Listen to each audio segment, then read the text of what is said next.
If you know what this is already, welcome back. If you don't, my name is Anthony.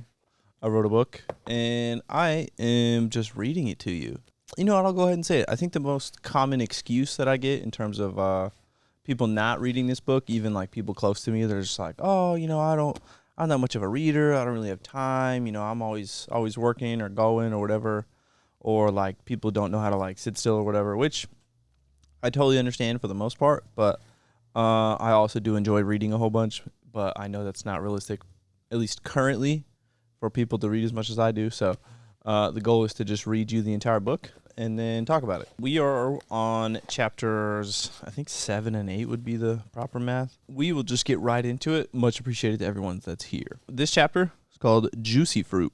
These days, integrity is more of a buzzword than anything else. Some people know what it means, and they always have good intentions for using it. More often than not, though, it's just another one of those words you see on those quote-unquote motivational Instagram accounts with a sleek background of a cityscape or some sort of expensive car. Comes together nicely to make for a super cool phone lock screen or computer background, which I'm not knocking by any means. I have certainly had my fair share of cheesy backgrounds on my phone while reposting it to my stories with hands clapping or a 100 emoji. Or even a combination of the two. I honestly think that the biggest, most irksome part of it is that it never gets past the Instagram and lock screen part of people's lives these days. Not many people actually carry this trait around with them in their daily lives, which is really unfortunate. The older I get, the more I realize that a lot of the way I think and do things isn't special by any means, nor does it make me any better than the next guy. It's just that it is so rare nowadays when other people witness it, they assume more about my personality or character than is necessary. I don't want to try and sound like I'm tooting my own horn. I just want to point out how much of a shame it is from my perspective. Integrity is something that I categorize as a basic human decency portion of life. As with most, not all, but most of my ideology towards daily life, I got that from my parents. Thinking back to the few small but specific instances throughout my childhood, my parents tried to instill this character trait in me more than any other. Or if I were to legitimately go through and make a list of all the rules and lessons, I'm sure it would be very near the top. There are a few examples I could probably walk through, including the handwritten apology letter I had to write and read out loud to one of my 4th grade teachers for my behavior towards the substitute while she was gone. But I think the one that I'll focus on has to do with my first experience in stealing. For this, I'm going to ask you to think back to your days in junior high and high school. There were always the cool kids in between classes, right? Whether they played sports, were on student council, or just somehow knew everyone in the entire school in some way, shape, or form. But once in the classroom, the rules changed. No matter a person's friends, relationship with the teacher, athletic ability, etc., there was always one person who stood above the rest. Who was that one person? That's right, the person with the pack of gum.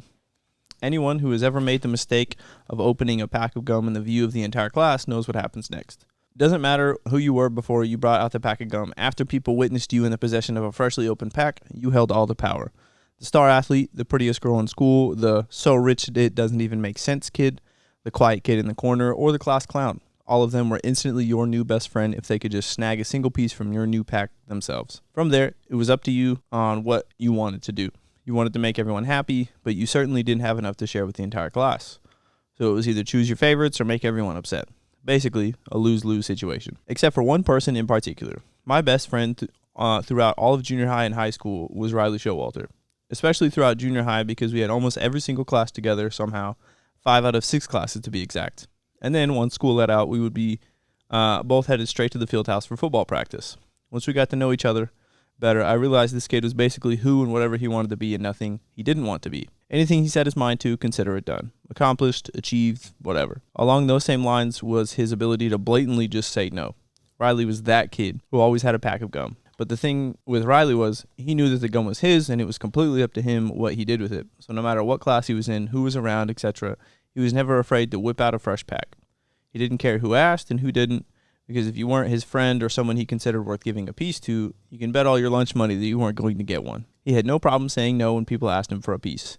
Even if they begged and pleaded, he didn't care. It was always made me laugh because I, of course, never had to worry. If I wanted the piece, all I had to do was ask. Nowadays, the amount of gum I chew and my quote-unquote always stay strapped with gum mentality comes from Riley. That being said, ask anyone that I work with, there is never not a day when I don't have at least a pack of gum, if not more, in like multiple spots. I always stay strapped. Being close friends with Riley, along with the ability to literally just use my 2 eyeballs, I knew which pocket of his backpack Riley kept all of his gum.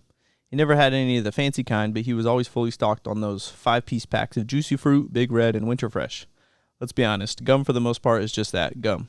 Not to mention, those bad boys are like 39 cents a pop. Even in 7th grade with no job and no logical reason to ask for extra lunch money, anyone can find loose change in their couch cushions to buy one of those. One Friday, as we were at our lockers getting ready to head out for the weekend, Riley set his backpack down on the floor to rummage through his locker for something. The front pocket where his stash of gum was basically wide open. Honestly, it was, I swear. It looked like he forgot to zip it back up after grabbing a fresh piece for himself. Without giving it too much thought, I grabbed the pack and tossed it into my own backpack. Riley finished up what he was doing, and we walked out the door to our respective cars. I say that, but it was 7th grade, and we were 13 years old. His mom picked him up, and my mom was waiting for me a bit further down the line. After I got home and finished up with dinner, I sat down to play some Madden on PlayStation 2. I made sure I had something to drink within reach, a snack, probably pretzels or some form of candy. I can bet you probably all the money I have in my wallet right now, which is like $4, but it was definitely probably Sour Patch Kids that I had next to me because those are the GOAT. And then I went to work playing through my franchise mode. Midway through my first game, I noticed that I was starting to chew on the inside of my lip pretty bad. It's a nervous tic that I do actually to this day. It reminded me that I had a pack of gum I could chew instead. Almost simultaneously as I went to put the unwrapped piece of gum in my mouth, my mom walked by my room and stopped to ask where I had gotten it. I didn't have any reason to lie or hide it because I didn't think I had done anything wrong, so I jokingly said, "Oh, I definitely stole the pack out of Riley's backpack." Her facial expression changed from curious to unhappy speculation almost immediately. She even tried to give me another chance to cover my own skin by saying, "Oh, so Riley gave it to you." And again, because I didn't think I had anything to worry about, I said, "No, not technically, but he usually shares with me anyways." So when I noticed his bag open, I just took a pack for myself so I wouldn't have to bother asking for a little bit. I thought I was in the clear. If he was already in the habit of sharing with me and he still had 3 full packs left after I took one, I saw it as saving us both some time and hassle. I took out the middleman per se. I couldn't possibly be in the wrong here. I was the genius who added efficiency into the whole equation. My mom did not agree, not even a little bit. She repeated what I had initially told her, saying that I had gone into someone else's private belongings and taking something that was not mine, that I stole from Riley and he was supposed to be my best friend. My mom told me to really think about it and how it would look to Riley if he were to go through his backpack right now and notice that something was missing. I obviously had no way to maneuver my way out of this, and the more I thought about it, it really did look bad.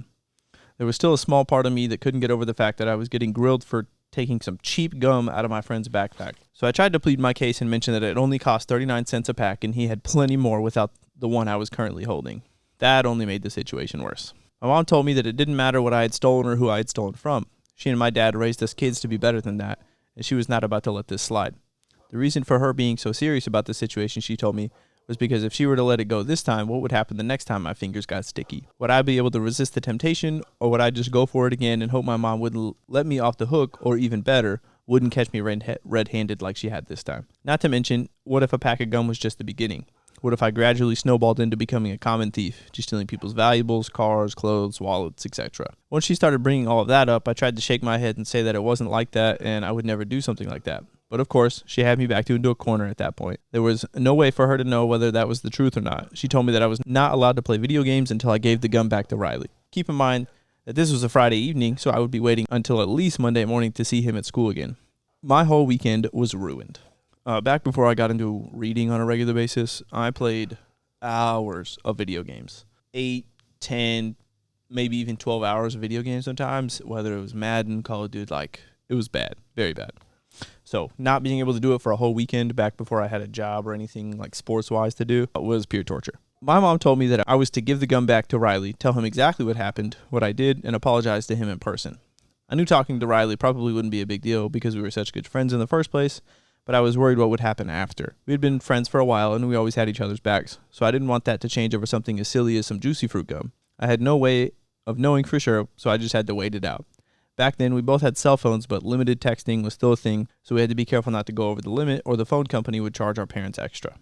I knew that was going to be a short conversation by any means, nor would my mom have taken that as an acceptable way to apologize, so I didn't even bother. Monday morning could not have come any slower. At that age, video games were my life. I didn't read books, I didn't exercise outside of whatever we did at football practice, and my room didn't have cable, so I was stuck watching whatever was on in my older sister's room. I swear I had gotten dropped off at school super early compared to our usual arrival time. I am almost positive Riley was running way behind his usual schedule just to make the whole ordeal last even the slightest bit longer. Proof right there that God has a sense of humor even when he is trying to teach you an important lesson. Riley's mom finally pulled into the parking lot, and he hopped out of the front seat and headed in my direction. The moment he was within earshot, I asked him why he was running so late. He looked visibly confused and asked me what I was talking about. I shook my head and said, never mind. And then I told him it wasn't important. What was important was that I needed to talk to him and tell him what happened over the weekend. With Riley still unsure of what was going on, I began the story of my weekend. He listened without saying much of a word the entire time until I had finished completely. After he was certain that I was done, he asked if I could just answer one thing for him, and I responded with an uneasy, sure. He looked me dead in the face and said, did you seriously get in trouble and grounded for the entire weekend just for taking a cheap pack of gum out of my backpack that even I know was probably already unzipped because I catch myself doing it all the time? And I said, yes, that is correct. Riley proceeded to bust out laughing like I have never heard before. He seriously could not stop laughing for a good 5 minutes. His face was bright red, and he had tears in his eyes. He could not believe it. All I could do was sit there and take it. I tried my hardest not to laugh, but as bad as he was, I couldn't help myself. After a couple of minutes, we were both hysterically laughing. The only thing that finally got us to calm down was the first bell to signal that class was starting soon. As we walked to algebra class together, I told him aside from all the laughter that I really was truly sorry and that it would never happen again. He nodded his head and said he believed me and not even to worry about it. I tried to give him the gum back, and he said, nah, bro, just keep that S word. I'll just steal it back from you when I run out of my other one. And we both started hysterically laughing again. This may seem like the smallest instance that I could have brought up, but I think that is exactly why it has stuck with me for so long. A lot of life, along with how you grow over time, has to do with your habits. Every change, positive or negative, starts with a small bit of effort. In the weeks immediately after that incident, I made sure to do everything I could to avoid feeling that nervous pit in my stomach ever again. As with most particularly uncomfortable lessons you learn, my self-awareness levels were on high alert, and I paid attention to every little thing I did. Over time, I realized it wasn't as complicated as I was making it. Just tell the truth at all times, and you never have anything to feel guilty about because you know for a fact that you didn't do anything wrong. The way our society and culture are set up, lies are literally everywhere. Whether it be social media filters that make our photos look completely different, the news on any given channel that it chooses to report, or coworkers who say things that aren't necessarily true, just to seem like the better employee. In a book that I recently finished up by Simon Sinek called Leaders Eat Last, Sinek mentions how much of a self-preservation society we live in nowadays. There is little to no sacrifice for the betterment of the team or group as a whole. If any one individual goes through hard times or the company is thinking about a period of layoffs, the first thing most people think these days is not, what can we do to avoid any of my fellow employees losing their jobs? They think the opposite, actually. Any shred of empathy is thrown out the window and it becomes an every man for himself game of survival. Not that there is anything inherently wrong with making sure you survive instead of someone else, especially if you have a family to provide for. That is an immense amount of pressure to be under for anyone. The thing that Sinek points out numerous times over the course of his book is how much pressure can be avoided just by being in a culture that supports each other equally. Insecurity leads us to avoid anything of the sort. The common mindset is something along the lines of, if I come in and make public anything my coworker does well, that will make me look less than. So the obvious solution to avoid that is to lie or do everything you can to sabotage your coworkers' further efforts. While that sounds extreme, you'd be surprised how common that mindset is. I would even be bold enough to say that you are naive to believe it exists. It's unfortunate, but this is the world we have made for ourselves through small habits of selfishness, lies, and self-preservation. Habits will always compound in the long term. Always tell the truth. Quick on that really quick while we're thinking about it. Something that I've been working, especially with all the growth that we've been doing, something that I've been working at Triad. I'm in charge of the quail store, and we have a lot of new people, a lot of younger kids. They're all younger than me, but I have a few like 21, 22-year-olds. So compared to everyone else at the company, those are the kids per se. And most of them get bothered when I say that, but it's all in good intention just to make sure that most people understand where I'm coming from. But the biggest thing that I've really been harping on, besides just, show up to work, do the right thing, point blank period, which is like just bare minimum, is also the fact that like communication and like trust amongst each other is going to take us way further than any one single individual working their hardest. There's a saying that says if you want to go fast, go alone. If you want to go far, go together. So that's something that I've been really trying to harp on with everyone. It seems like it's starting to really like marinate with most of them, and they're really starting to like, I'll see things throughout the day where they're like helping each other out or like grabbing each other's backs in terms of like what to do better next time and all that kind of stuff. But it's all with like good intentions of making sure that the next person is doing better than they were previous day. Seems like everything is going well, but it really starts with just trusting yourself and always doing the right thing. So I really believe in that. Sometimes the right isn't always going to be easy. sometimes the right thing is also the hard thing. Control what you can. That being said, shout out to everyone at Quail, and let's get to the next chapter. So let's move on to the next chapter. Honestly, the way this chapter and the one following are split up, they kind of go better together, but I kind of like that we're going 2 chapters at a time, just because, you'll leave on a cliffhanger for next week when this comes out. And then worst case, this will be released, so you can just go re-listen to this episode before you get to the next one. This by far is probably one of my favorite chapters personally, in terms of the lesson that I'm about to go over and situation that I wrote about. It is one of the most common instances of daily use that I use. This chapter is called perspective. That's probably one of my favorite words as well. Ask anyone that I work with, but probably especially Will, for sure. As I get older, I've learned that no matter what the topic of discussion is, there's always at least 2 sides to each subject, whether political, relational, something you've experienced, etc. There's always his side, her side, and the truth that lies somewhere in the middle. I guess that means there's also a third side, but I hesitate to use the terminology because it assumes that someone is in trouble or someone is trying to win. That can get messy.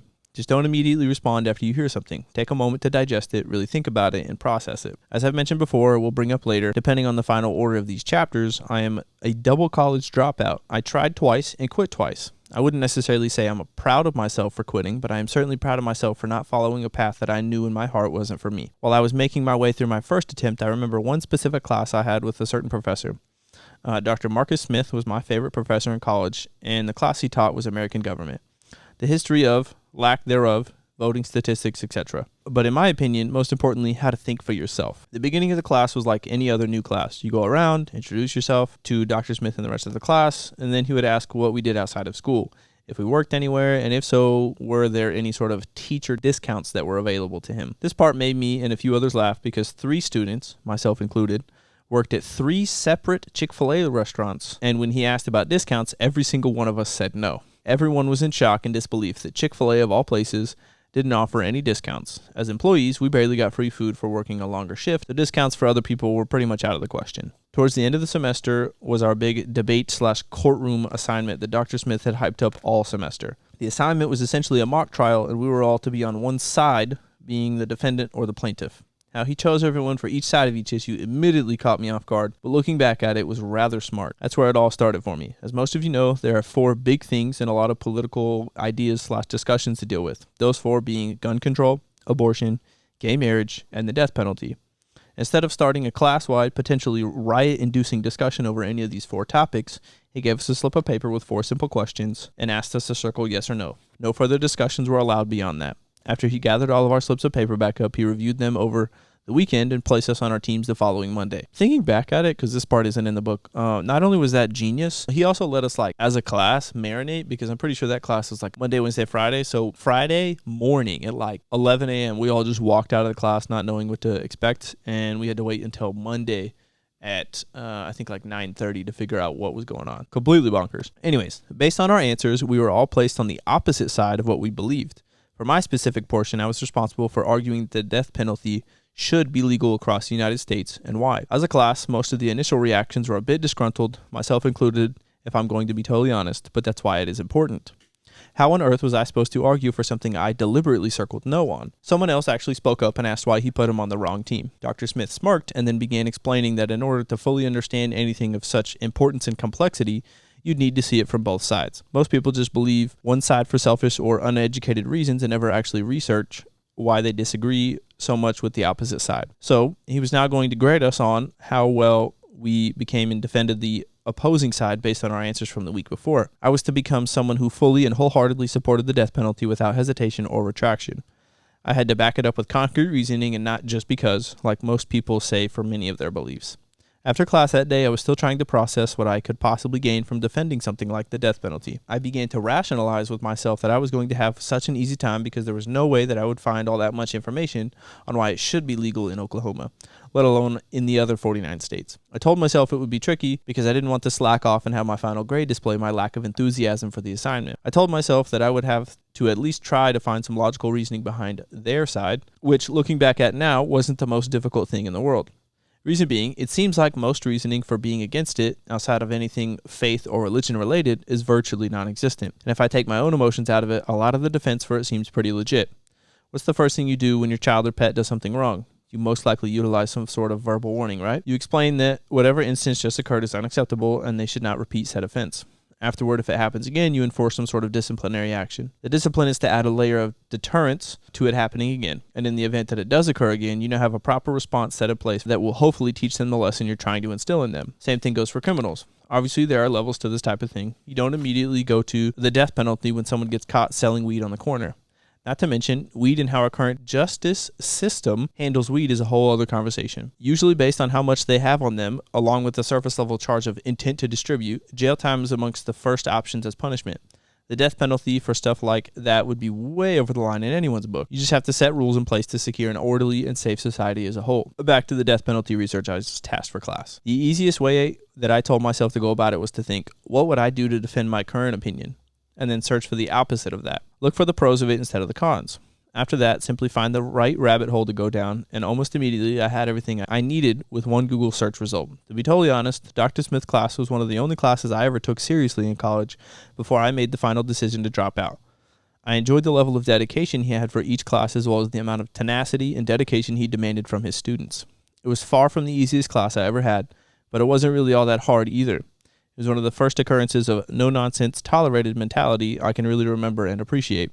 So the first thing I did when I got home that afternoon was start researching and taking notes. If I'm not mistaken, my dad even noticed and asked what I was working on, so I had to carefully explain without having him think I was being brainwashed or something. I had this weird feeling almost the entire time I was working on the project that this particular educational endeavor would be of grave importance later. I couldn't really articulate why, but now on several occasions I have waited for at least 2 separate sides to be presented on anything before I make my final judgment or assessment. Doesn't matter if it's a scandal in sports, a physical altercation between 2 people, relational issues among people close to me, or one of my personal favorites, someone being called a bad person. More often than not, when I remove that first opinion out of the equation and gradually do some research of my own, I can usually find out whether the first person is holding a grudge for some unnecessary reason or if they have some weight to their words. I either do my best to engage in face-to-face conversation with the individual or I do some lurking around on social media to see. Sometimes, that first person has every right to believe the way they do about the individual in question. The weirdest thing to me is that oftentimes this person isn't at all what I was initially told they were. Chalk it up to my possibly unreasonable level of optimism for people, but even if the person has quote-unquote sketchy tendencies, I still go past that and try to figure out why they are that way. Has this person been forced to be such things and act in such ways because of some sort of early childhood provocation? Did that initial someone I talked to do or say something that made the individual in question react the way they did? I always ask the question, why? There's always so much more to each story in each person. Now, don't get me wrong, just because this person now shows me why they act and react to things, that doesn't mean there's always justification in it. There are plenty of instances where, although this person may have rhyme and reason for their approach and response, if this person would have the humility and initiative to take responsibility for their shortcomings, certain things would not occur or would occur much differently. For the remainder of the project, I did my absolute best to pay attention and really try to absorb the majority, if not all, of the information that each of my teammates presented along with Dr. Smith. Turns out, my guy did a ridiculous amount of research himself on the topic of the death penalty because he wrote his final college paper over it. So not only was he grading everyone harshly for the project itself, he had even more nitpicking to do with our team. He knew all the information we would bring to the table and know everything we would leave out and or miss. How's that for added pressure, am I right? Above all, I really learned a lot about the people I was teamed up with, how they handled disagreeing information from their own opinions, as well as the same for everyone else. People who I knew had to do the exact same thing as I did and did really well for the most part. I pretty much already knew what they were going to say, but tone and presentation were things that Dr. Smith was grading us on as well. So if you were to present something poorly or show lack of enthusiasm, Dr. Smith acted as a standing judge and will stop everything to ask what the issue was or just throw that portion of the defense altogether out. He did very well, of course. He was always patient and careful not to get trigger happy with the dismissals. Again, not that any part of this project truly changed anyone's opinion on anything, as I can only speak for myself. I am certainly able to think more objectively and logically about a lot of things now. My favorite thing to do when anyone brings college or one of the 4 topics up is what I learned in that singular assignment. Most people are too insecure in themselves and honestly too unstable in their so-called beliefs to even consider doing something like that. I slowly learned that I honestly wasn't sure if I could defend my own faith. If someone questioned me on why or asked for specific examples of where the Bible spoke on pretty much anything, I would have been lost, which honestly scared me. I didn't want to be one of those Christians that believed everything I did because mommy and daddy putting me in church when I was a kid, and that's all the foundation I have to go off of. Going back to what Dr. Smith said when placing us on our teams, I simply hadn't done my research. And in allowing myself to be ignorant, my beliefs were uneducated and didn't mean much. I could have done the bare minimum to get a passing grade and left the class without ever giving it a second thought. The sneaky way Dr. Smith threw us into teams we would most likely hate required us to do in-depth research, and I almost forgot to mention the dress code he enforced, made me a better and more prepared individual. Each official court day in class, all of us had to show up before the bell, dressed in formal court attire, and be respectful to each person who went up to the stand to speak. If you were found to be in violation of any of these rules, you were promptly asked to leave the courtroom. Didn't matter if you were up next or not, Dr. Smith took the entire thing seriously. That attitude made me take things seriously, and now, 6 or 7 years later, I still think about it and all that I learned. I'll most likely take this lesson with me wherever I go for the rest of my life. I know this because it's one of the first things I ever try to teach or offer anyone who's going through something tough. Even if everything is fine and they're just the younger than me, I always try to offer a new perspective on life, articulating why perspective is so important. Perspective is an absolute game changer when used properly. I will add that empathy is of heavy importance when considering perspective as well. When adding an emotion or attachment, though, you need to be careful not to let it skew your viewpoint. That chapter was ended very cliffhangerly, I guess. Is that a word? I'm the author. I make this up. That's a word. So it technically sounds like, I kind of just stopped reading and started talking to myself, which technically is all these videos are about. But literally the next chapter starts off with to bookend off of that. So yeah, that kind of explains that. So you'll just have to wait till next week. Like I said in the beginning, perspective is one of my absolute favorite words, just because most people don't have the, how do I put this, the proper mindset or even the proper emotional and literal intelligence to try and think what if I'm wrong? That is, it's very humbling to really think about. So although I may disagree with the death penalty, especially with whatever I just went over, I'm not also just naive to believe that there's no reasonable cause for at least thinking that it's okay. Definitely have to be very careful with my words so I don't improperly offend anyone. I'm certainly not afraid to offend anyone, so just want to make sure that's clear. I always want to make sure I do it in the right way, in the right intention. I'm pretty sure I went over it already. As soon as you get spicy with it, people start to turn you off and not really take you as seriously. So I just want to make sure that everybody knows. First and foremost, don't be afraid to offend people. It's very important that you know that thinking freely, thinking logically, and thinking for yourself most oftentimes will offend at least one person. So you don't necessarily have to go around intentionally trying to offend people. You have to be aware that it's more than likely going to happen somehow, because that's the way people are. They're very emotional. We as humans are creatures of emotion, not creatures of logic. If we all acted with logic, it really would not be hard to get things done. Nobody would be offended. We will all be essentially rowing in the same direction with no problems. But that is not how we are wired, and that's not how it works. So in terms of emotions, you do have to be careful. Just make sure you're not being so careful that you are walking on eggshells the entire time, kind of to circle all the way back. Perspective is very important just because there are good and bad sides to everything. It doesn't matter whether you're quote unquote right or not, because right is relative. And that is actually something that a friend of mine named Aaron brought to my attention. But he and I both respect each other very much, so that we are always open to just being you know what? Let me think on that for a sec. Whether we literally hey, I got to go home, I'm going to sit on that, and then I'll come back tomorrow. Or, we can literally just sit in silence for a minute or two and just kind of think and just figure out where we're coming from. The possibility of you being wrong exists, which is scary to think about, but we are all imperfect humans, so it's still a real possibility. Starting to get really deep. Thank you for your time. Thank you for listening. If you're on Spotify, thank you for watching. If you're on YouTube, just a reminder, I am working on some shirt colors. So if you are watching on YouTube, tell me what you think about this color. I'm really leaning towards this colorway and the whites, possibly a green. Obviously, the drop is going to be sometime in November, possibly right on the anniversary of the book, but I'm not 100% sure yet. If you don't know, most people doing crazy things like writing books or starting a company, at least in the first year or so, literally wing it all the time. I'm going to release some shirts, some long sleeves, hoodies, not really sure what the colorway is, but let me know what you think. DM me, text me. Do not call me because I won't answer. Also, if you want to read along with me, read ahead, or if you just want a copy of my book to give to a friend of yours who you think would really benefit from it, you can technically find it on Amazon. You can definitely get it from me personally. It's on my website. My website is anthonyhust.org. It's literally just my name, first and last, nice and easy. Support small business / new authors. That being said, thank you so much for your time. A shout out to Sean for letting me use this wonderful facility full of cream of rice and Rice Krispies and Pride butter. YouTube can see it, but Spotify and Apple can't. Shout out to Sean. Appreciate it, man. Everybody go buy lots of rice and grinds and whatnot. So that's it. See you guys next time.